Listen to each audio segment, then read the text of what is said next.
Good morning. This morning I was reading Matthew 6 and was thinking about these two thoughts about worrying and God's will and how sometimes there is a connection between the two. And what I mean by that is in the Matthew 6, it talks about how do not worry about, tomorrow, that today has enough worries of its own.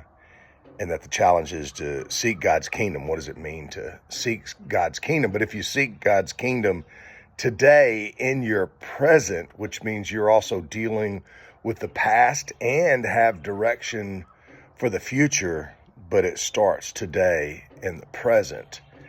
And how a form of worrying, particularly with the younger generation, and all of us in our 20s, but even in our latter years of our lives, have a tendency to worry about, well, what is God's will? And it's often about stuff in the future rather than trusting God today. And so we were in Mauritius, and my wife, Kelly, was talking to a young lady about God's will and about what does that mean? And the young girl was like all of us in our 20s, seemingly a little bit twisted up over God's will.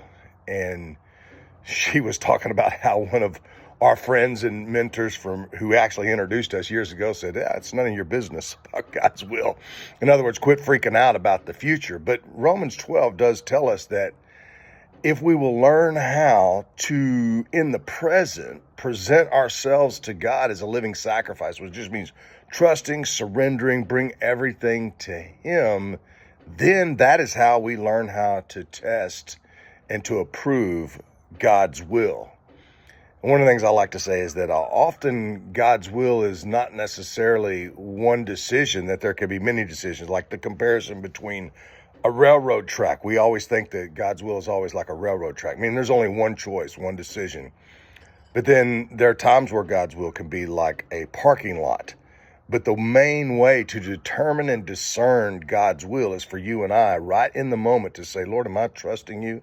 Am I surrendering you? I do surrender all that I have to you. And so my mind, my will, my emotions, everything belongs to you, and I trust you with it. And when we do that, then our will becomes His will becomes our will, and that you and I are God's will. What God wants from you and me is a surrendered life to Him. And one of the biggest problems I feel like in Christianity is people think that it's about being good or projecting the best life or presenting ourselves in a way that is that we're good people, rather than God wants surrendered people and dead people, meaning people that trust Him, that die to our ways and trust Him. And then we find the deeper life, the resurrection life that Christ designed all of us for. So God has a pleasing, good, and perfect will for all of us. Let's trust Him today.